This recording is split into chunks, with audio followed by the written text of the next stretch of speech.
de los ministros de la Corte, lo que siempre hemos dicho, pero ya está saliendo ahora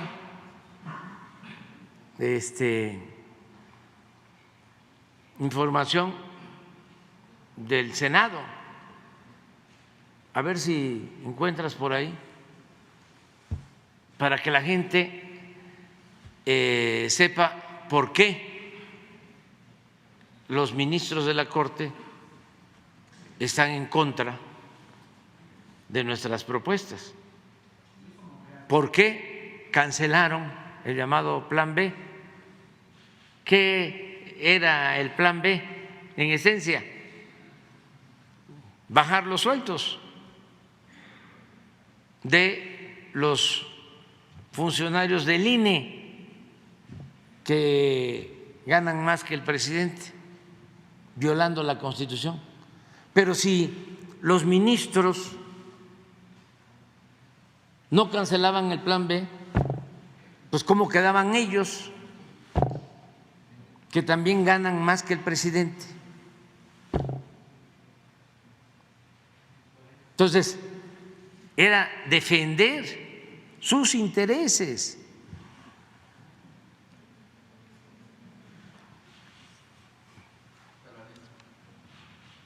Miren, sueldos muy superiores al del presidente de la República, casi 300,000 pesos mensuales, cada ministro. Yo gano la mitad de eso.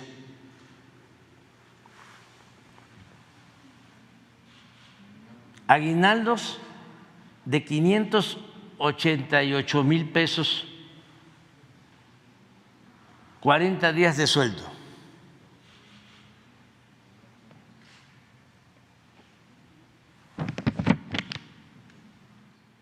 Todo esto es contrario a lo que establece la Constitución, al artículo 127 de la Constitución, que ahora lo vamos a poner para que vean que no hay Estado de Derecho, como sostienen, ¿no?, los abogados leguleyos, huizacheros, que están defendiendo a los jueces, magistrados, ministros del Poder Judicial, hablando del Estado de Derecho. No, es Estado de chueco.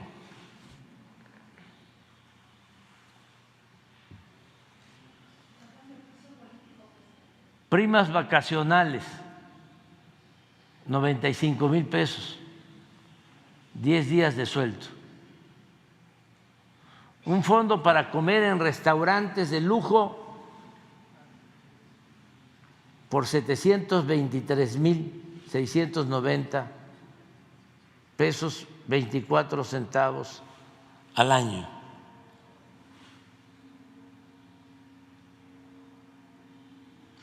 Un comedor especial en la Suprema Corte de Justicia, donde pueden ordenar a la carta alimentos y bebidas alcohólicas. Claro que debe ser tequila. No.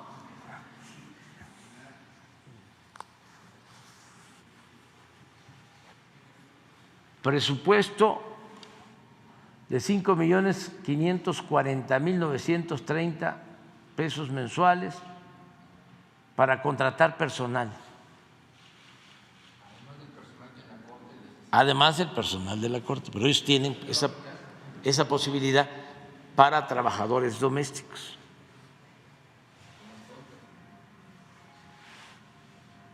Dos vehículos blindados tipo Suburban, con valor acumulado de 6 millones, que se renuevan cada 2 años.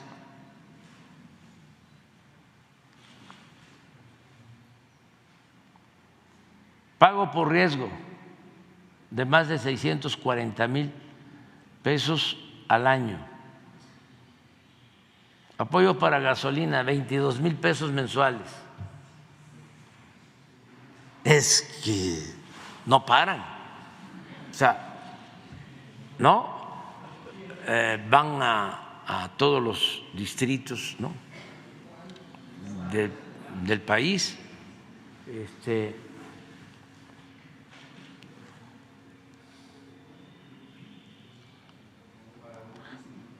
Apoyos ilimitados para el pago de peajes en autopistas.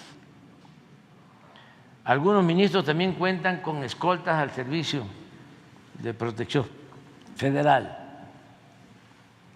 Seguros para autos y casa habitación.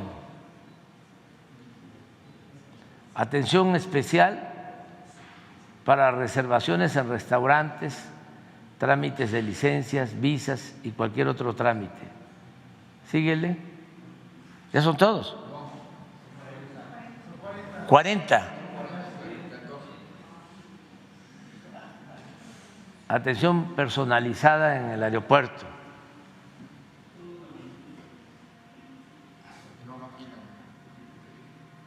Viáticos para vuelos, hospedaje, comidas en viajes oficiales, tanto en México como en el extranjero, para lo que se les otorgan pasaportes diplomáticos a ministros, ministras y su familia nuclear. Salones especiales en el aeropuerto para ofrecerles comidas y bebidas exclusivas. 2 periodos vacacionales al año de 15 días cada uno. O sea, un mes. 3 equipos de cómputo e impresión. 6 teléfonos celulares que hablan bastante.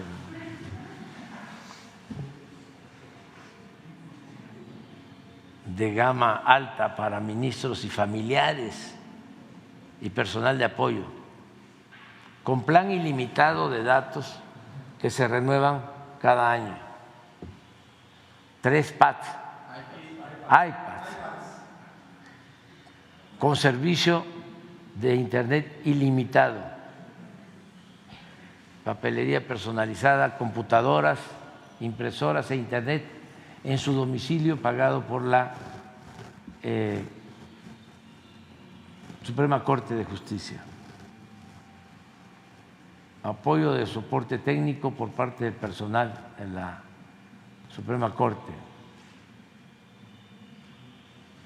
También pueden instalar videovigilancia en sus casas con cargo al erario público. Seguro de gasto médico, aquí sí es, me consta, porque hubo un ministro, ya se los he platicado, en el gobierno anterior, ya se fue, que se hizo cirugía plástica y estaba en el quirófano y estaba también la esposa, y la esposa le dijo al cirujano plástico: déjele la naricita como la del presidente Peña. Esto con cargo al erario. No estoy mintiendo. Tengo como principio no mentir, no robar y no traicionar.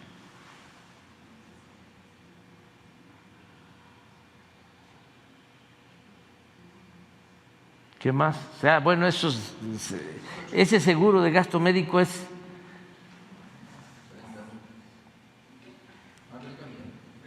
$30 millones en adelante. Es de todo. Sí, pero tiene que ver con su familia nuclear también, o sea, toda su familia. 188,000 al año para compra de medicamentos.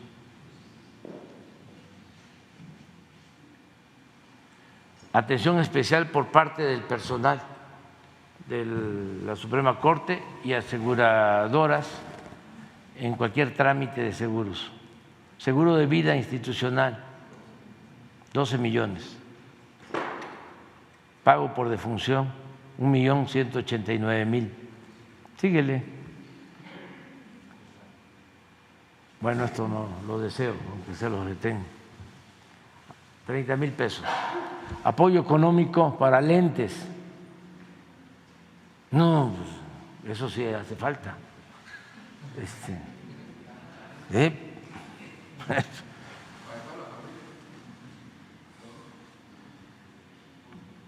Cónyuges e hijos.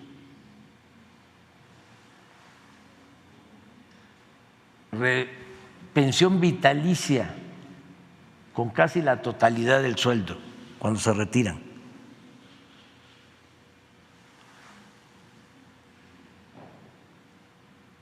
O sea, lo que tenían los expresidentes, ellos lo siguen manteniendo.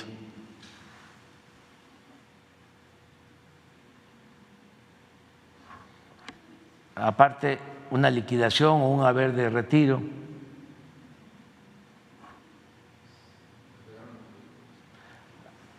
Se les permite quedarse con los vehículos que tuvieron asignados.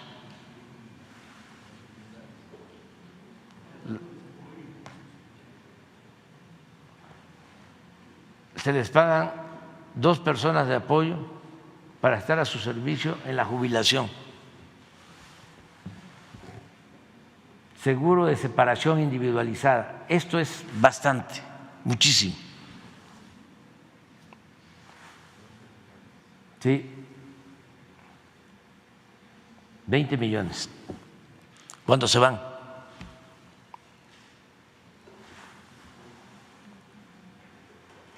Acceso a una área de atención especial para ministros jubilados. Un estímulo por antigüedad de 1,000 pesos anuales.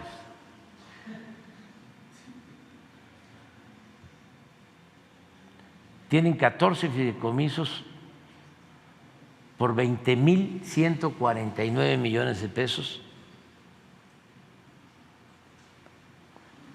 que se utilizan para mantener estas prestaciones de por vida.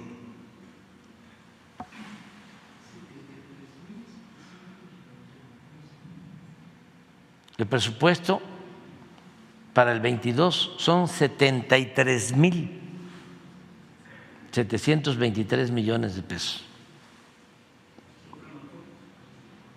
73,723 millones. La presidencia ejerce al año, el año pasado ejerció 500 millones de pesos.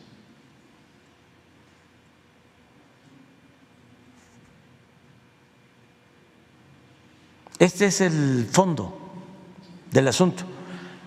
Pero esto es el maiceo en general.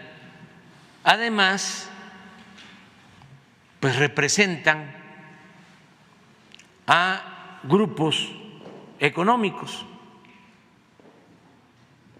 y políticos, representan a la élite. Porque todo esto no es para proteger al pueblo, para hacer justicia en beneficio del pueblo. Al contrario, es en contra del pueblo. Para eso están. Díganme algo que hayan resuelto en beneficio del pueblo, algo significativo. De lo que yo recuerdo es de que a mí me obligaban, cuando fui jefe de gobierno, a que yo pagara a un particular 1,810 millones de pesos del llamado paraje de San Juan. De lo que yo recuerdo es que cuando se les solicitó que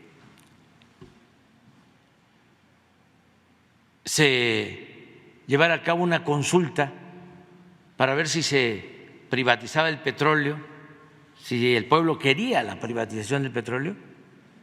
Ellos negaron la posibilidad con una argucia legaloide de que no aplicaba una consulta cuando se trataba de ingresos del gobierno. De lo que me consta es de que cuando se tenía que juzgar a los responsables del incendio de la guardería ABC, se protegió a los implicados. Lo que me consta es que hay que estar a las vivas porque los viernes en la noche liberan a delincuentes. Lo que me consta es que el mismo día que juzgaron en Estados Unidos a García Luna, ese mismo día aquí le liberaron las cuentas a su esposa. Entonces, ¿para qué todo esto? Y vuelvo a sostener, hace falta una reforma. Y lo mejor es que lo haga el pueblo. No voy a actuar como lo hizo Zedillo, de desconocerlos y pagarles bien para que se fueran. No,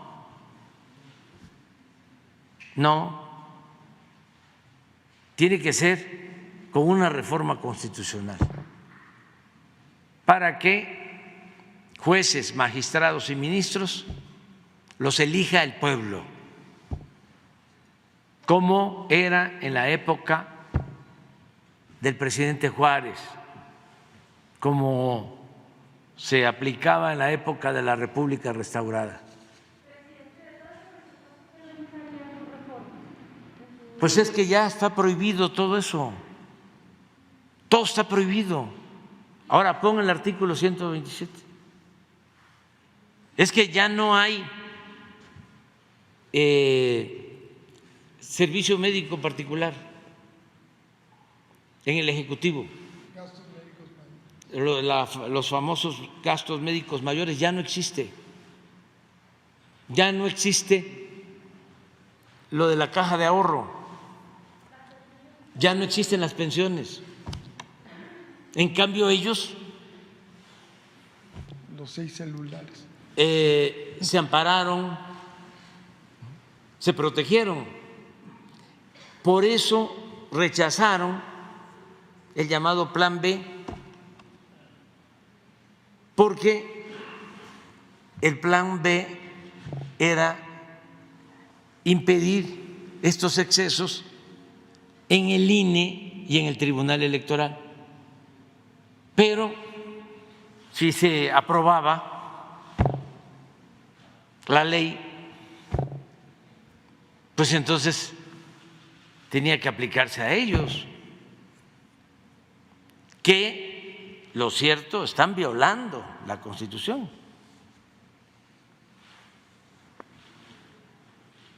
Los servidores públicos de la Federación, de las entidades federativas, de los municipios y de las demarcaciones territoriales de la Ciudad de México, en sus entidades y dependencias, así como de sus administraciones paraestatales y paramunicipales, fideicomisos públicos, instituciones y organismos autónomos y cualquier otro ente público, recibirán una remuneración adecuada e irrenunciable por el desempeño de su función, empleo, cargo o comisión, que deberá ser proporcional a sus responsabilidades.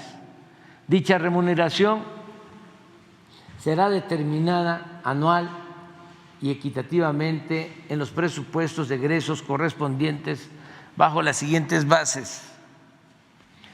Se considera remuneración o retribución toda percepción en efectivo o en especie, incluyendo dietas, aguinaldos, gratificaciones, premios, recompensas, bonos, estímulos, comisiones, compensaciones y cualquier otra, con excepción de los apoyos y los gastos sujetos a comprobación que sean propios del desarrollo del trabajo y los gastos de viaje en actividades oficiales.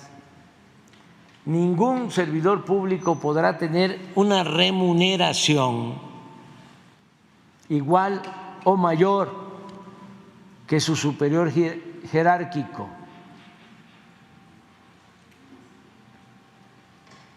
O sea, ningún servidor público podrá recibir remuneración en términos de la fracción anterior por el desempeño de su función, empleo, cargo o comisión mayor a la establecida para el presidente de la República en el presupuesto correspondiente. O sea, más claro, ¿cuál es la interpretación? Hay una excepción, ahorita se va a ver. Ningún servidor público podrá tener una remuneración igual o mayor que su superior jerárquico, salvo que el excedente sea consecuencia del desempeño de varios empleos públicos, que su remuneración sea producto de las condiciones generales de trabajo derivado de un trabajo técnico calificado o por especialización en su función. La suma, de todas maneras, de dichas remuneraciones no deberá exceder la mitad de la remuneración establecida para el presidente de la República en el presupuesto correspondiente. O sea, aún cuando por cuestiones técnicas o especialización puedan recibir más, no puede exceder del 50% de lo que gana el presidente.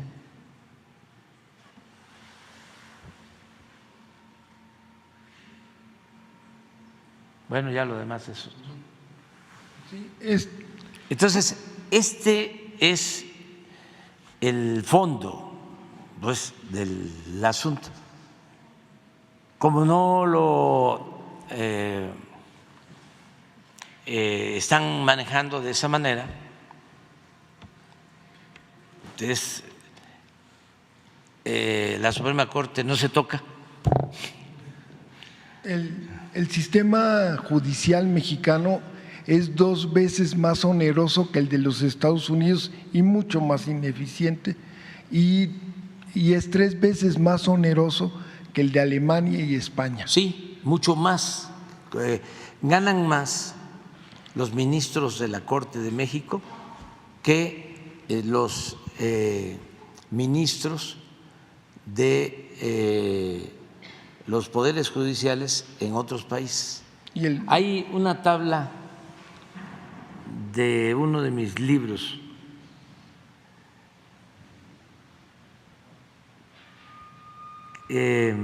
sobre los gastos, creo que es en la salida,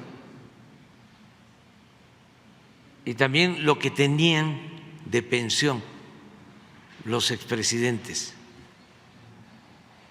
que eso ya se canceló, pero eso corresponde al Ejecutivo. Y pues ellos refugiándose, ¿no?, en que son un poder independiente, no actuaron como lo hizo el Ejecutivo. Se olvidan que violan la Constitución.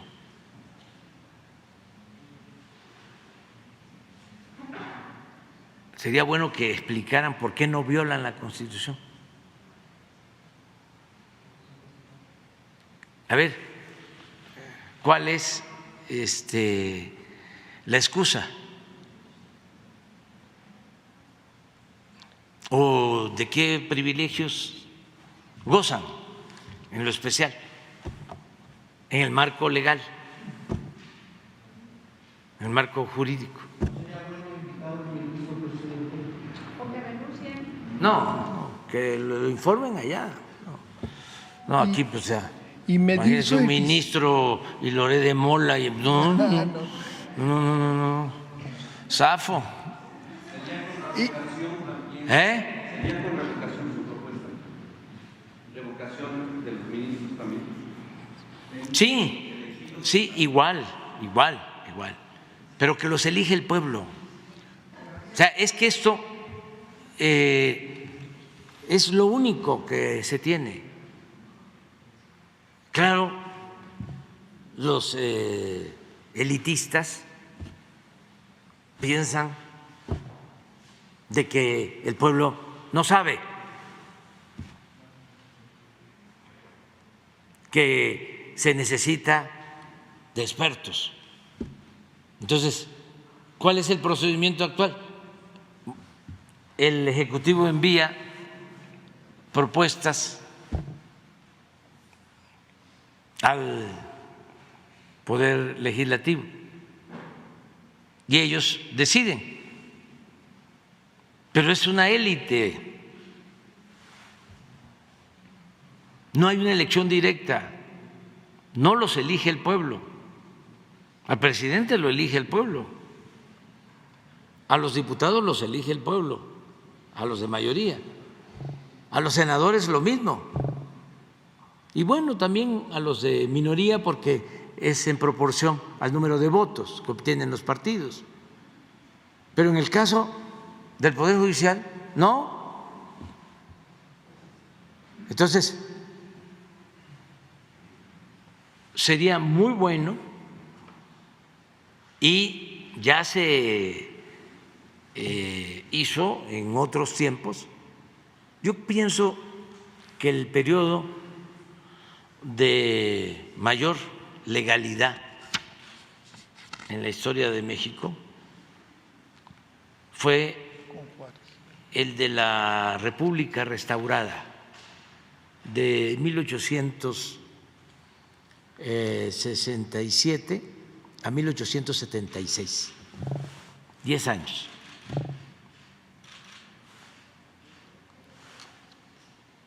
Y en expresión de los historiadores, eran hombres, y yo agregaría mujeres, los servidores públicos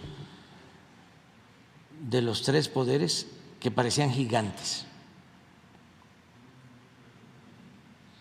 Estamos hablando de José María Iglesias, estamos hablando de Sebastián Lerdo de Tejada, de Ignacio Vallarta, de abogados que decían al margen de la ley nada y por encima de la ley nadie, y con mucha dignidad, mucha dignidad. Entonces,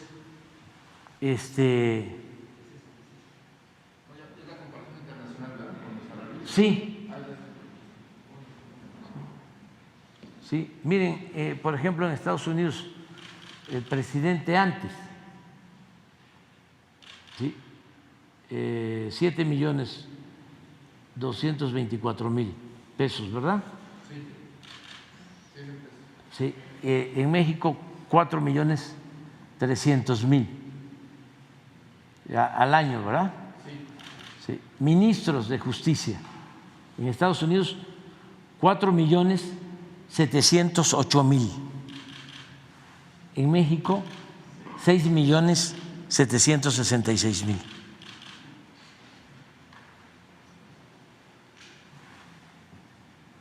¿De qué año es esto? Del 15,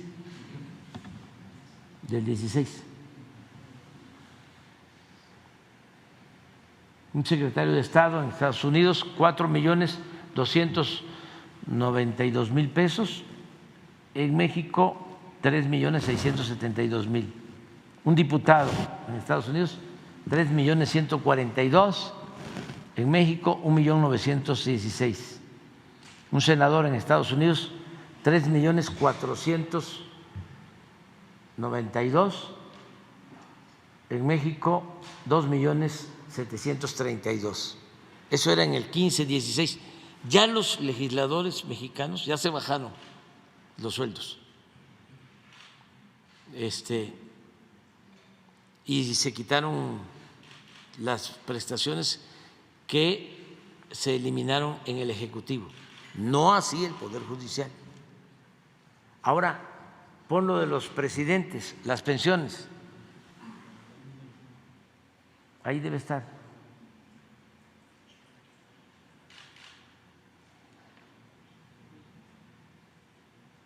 Ahí sí, creo que nada más nos ganaban los de Estados Unidos.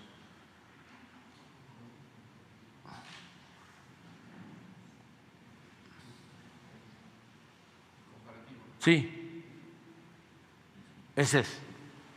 Gasto comparativo de la pensión que han recibido los últimos expresidentes en otros países. Cuando Felipe Calderón, 54.262.000 al año.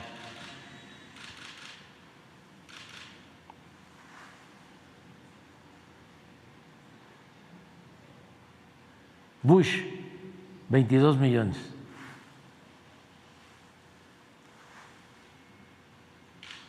Piñera, 10 millones. Brown, 3.859.000 del Reino Unido. Uribe de Colombia, 2.460.000. Aznar de España, 2.186.000.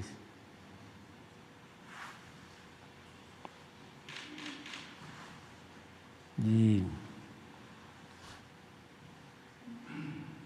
se rayaban. Es que esto suma porque tenían como 100 elementos para cuidarlos.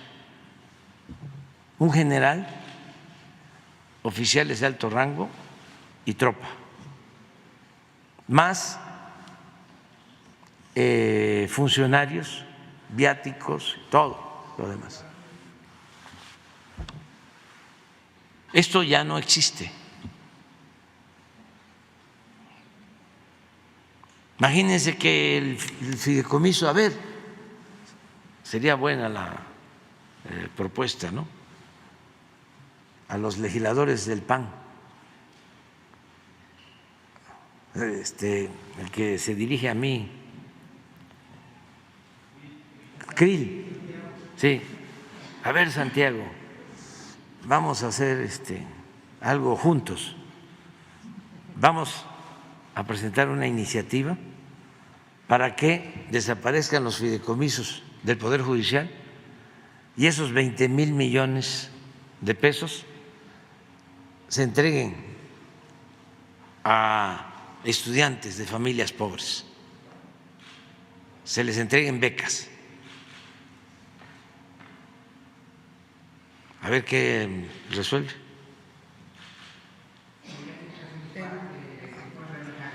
Porque todo lo que hemos hecho de combate a la corrupción, de quitar estos privilegios, pues es lo que nos ha permitido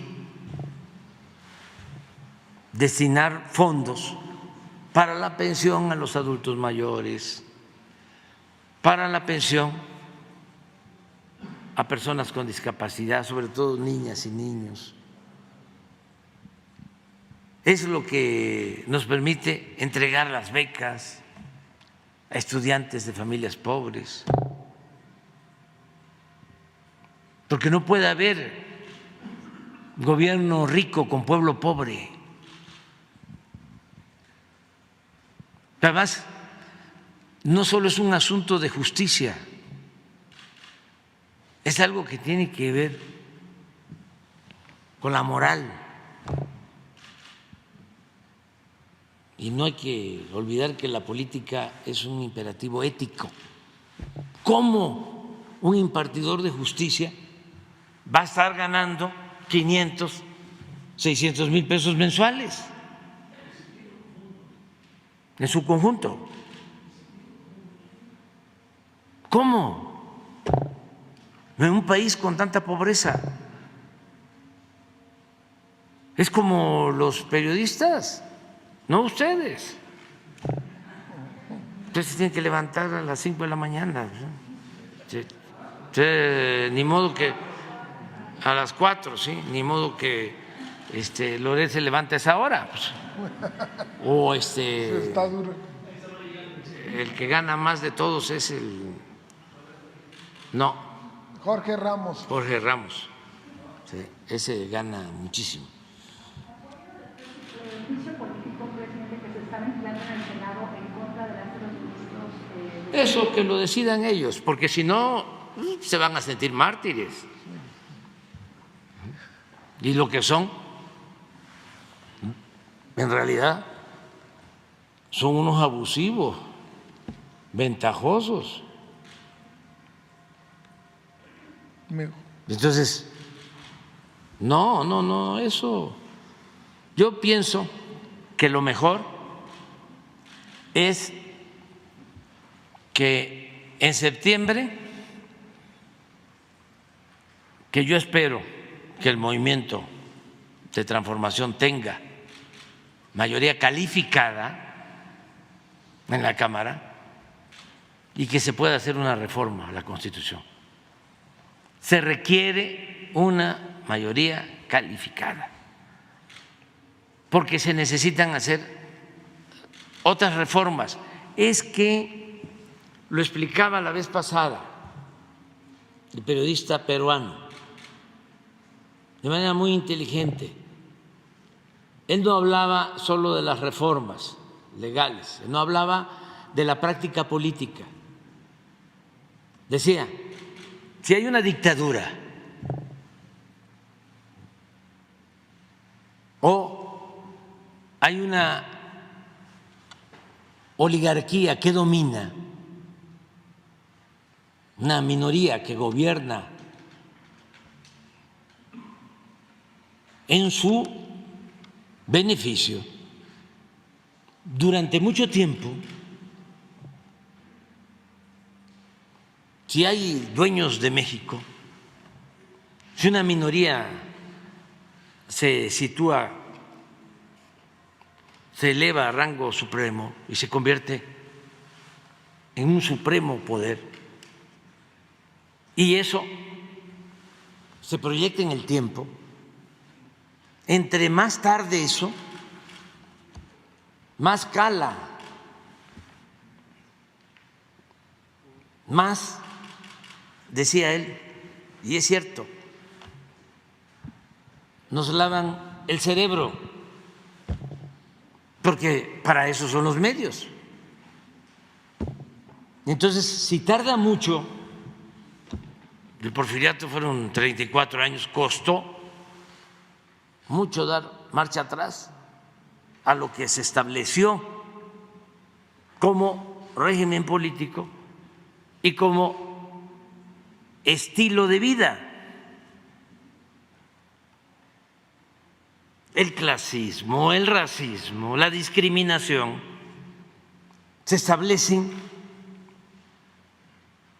en un periodo largo, 34 años, y cala profundo. Y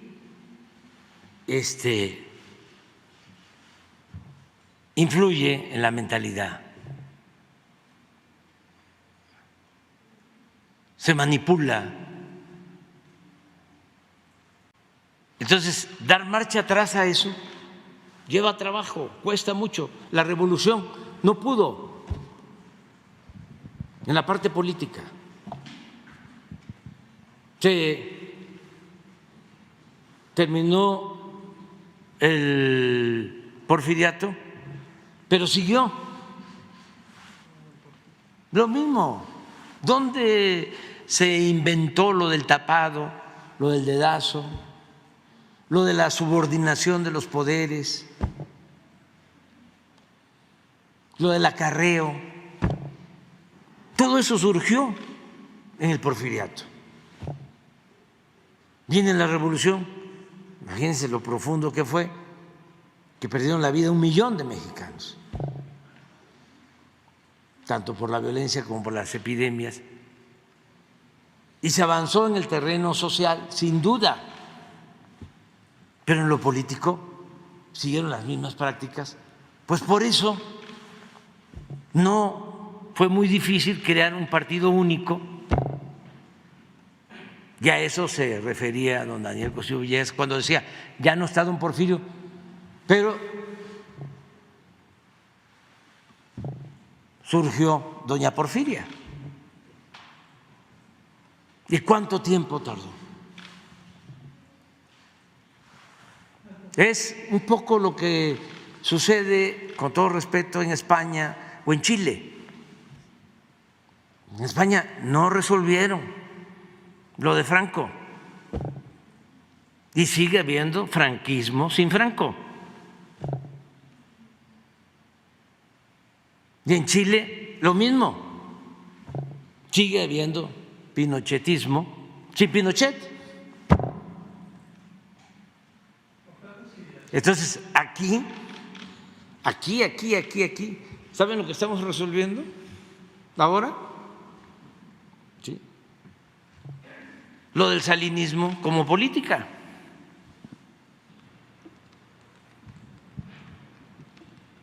Porque así como el porfiriato, 34 años, el llamado neoliberalismo o neoporfirismo fueron 36 años.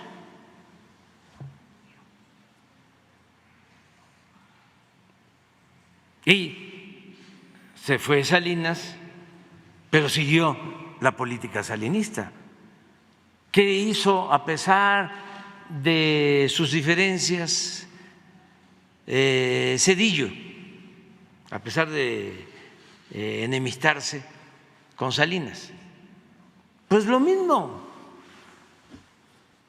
Salinas entregó empresas, entregó los bancos, Zedillo entregó los ferrocarriles, rescató a los banqueros que habían obtenido los bancos en la época de Salinas. ¿Y qué siguió haciendo Fox? Acabamos de hablar ahora de la minería. Pues lo mismo, entregando concesiones para la explotación minera. Y Calderón y Peña, la misma política, sin estar Salinas. Entonces, sí lleva tiempo dar marcha atrás a todo eso. El Poder Judicial, pues lo decía yo, lo entregaron como moneda de cambio en el acuerdo PRI-PAN, pero tampoco es un invento. Cuando fue presidente Zedillo, esto para los jóvenes, el procurador era del PAN, Lozano Gracia, y ahí estaba Diego sentado, ahí en la Procuraduría, me consta, porque en ese entonces estábamos nosotros demandando de que se anularan las elecciones en Tabasco, porque encontramos documentación de que Roberto Madrazo, como candidato a la gobernatura, había gastado $70 millones y se presentaron a la Procuraduría y al INE de ese entonces todos los documentos. ¿Por qué teníamos esos papeles? Porque unos vecinos entregaron unas cajas que pensaron que eran boletas que habían utilizado para el fraude electoral. Y no, era todo el archivo contable del PRI de Tabasco.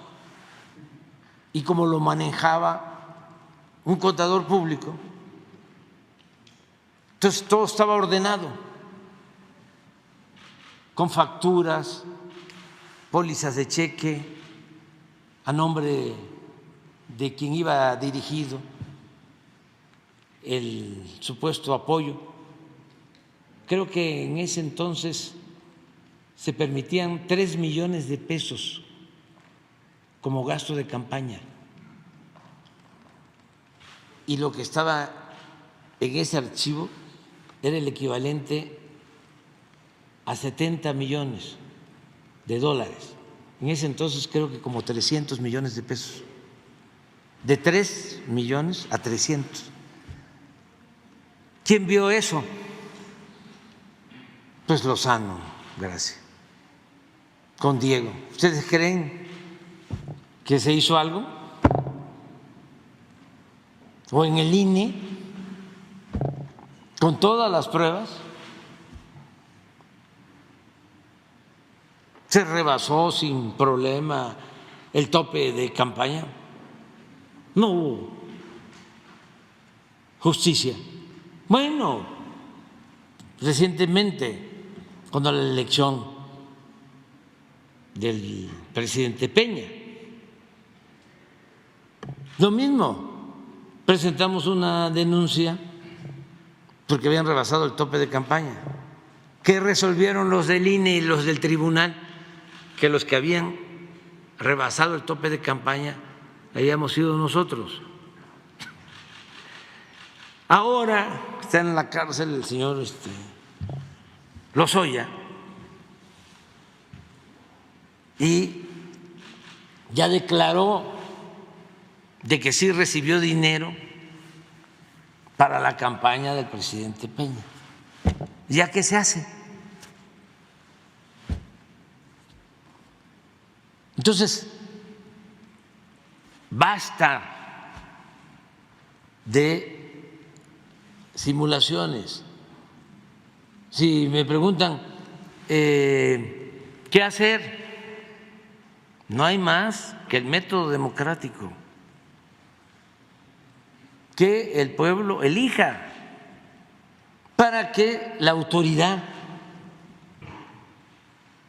sea un diputado, sea un senador, sea un ministro, sea el presidente de México, solamente tenga como amo al pueblo de México, al que lo eligió, no a grupos de intereses. Porque si al presidente lo eligen los oligarcas, pues va a ser un pelele, un títere de los potentados y no va nunca a voltear a ver al pueblo. Por eso, una de las cosas más importantes que estamos llevando a cabo es la separación tajante del poder económico y del poder político. El que el gobierno represente a todos, pero eso les cuesta mucho trabajo a nuestros adversarios conservadores aceptarlo, porque ellos no toman en cuenta al pueblo. Para ellos no existe el pueblo. Es una élite completamente divorciada del pueblo. No le tienen amor al pueblo. Entonces la democracia es el gobierno del pueblo, para el pueblo, con el pueblo. Por eso cuando se vota, a ver, que haya pensión a los adultos mayores, Imagínense a los diputados del PAN votando en contra de las pensiones.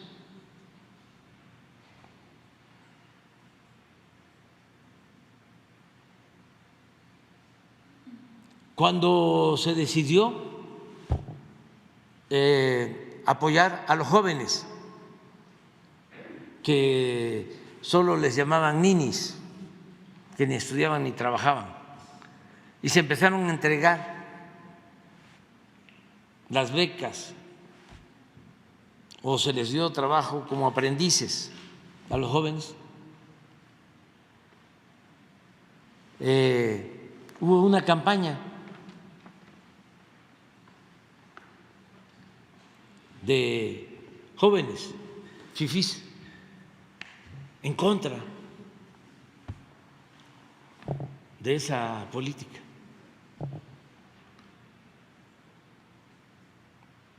Que se le estaba dando becas a los ninis.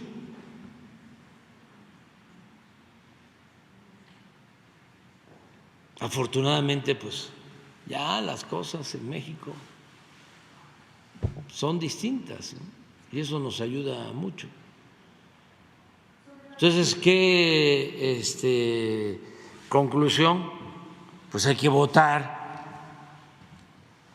Hay que votar no solo por el candidato a presidente, hay que votar por los legisladores, por los candidatos a diputados y a senadores, para que la transformación cuente con mayoría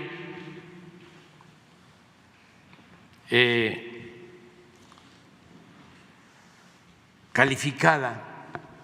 ¿Qué es mayoría calificada? Es 2/3 partes, como 66% de los votos, 66% de los votos, porque se puede tener mayoría simple, 50+1, pero eso permite aprobar leyes, reformar leyes, pero no reformar la Constitución. ¿Por qué están bloqueando los conservadores? Porque aun cuando los legisladores de la transformación son mayoritarios, no alcanzan a tener mayoría calificada, pero sí podrían tener mayoría calificada si se está a favor del cambio. Eso es lo que se va a resolver en el 24. ¿Quieres transformación? ¿Quieres que continúe la transformación o no? Eso es lo que se va a votar.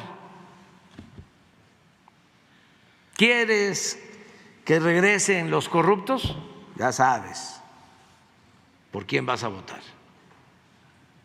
¿Quieres que siga la transformación? También, ya sabes. ¿Quieres que siga el clasismo? ¿Que te sigan humillando? Ya sabes por quién vas a votar. ¿Quieres que siga el racismo? Ya sabes por quién vas a votar. ¿Quieres que continúe la discriminación? Ya sabes por quién vas a votar.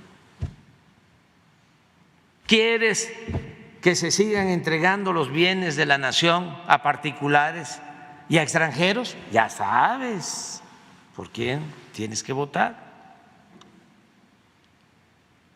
¿Quieres que por el bien de todos primero los pobres? Ya sabes también por quién vas a votar. ¿Quieres que continúen las pensiones para los adultos mayores? Ya sabes por quién vas a votar. ¿Quieres que sigan ganando 500, 600 mil pesos mensuales los ministros de la Corte? Ya sabes por quién vas a votar. Está clarísimo todo. Por eso, qué bueno que están surgiendo todos estos temas. ¿Quieres que sigan los medios de comunicación manipulando? Ya sabes por quién vas a votar. ¿Quieres que sigan habiendo periodistas millonarios con residencias y con departamentos en el extranjero? Ya sabes por quién vas a votar.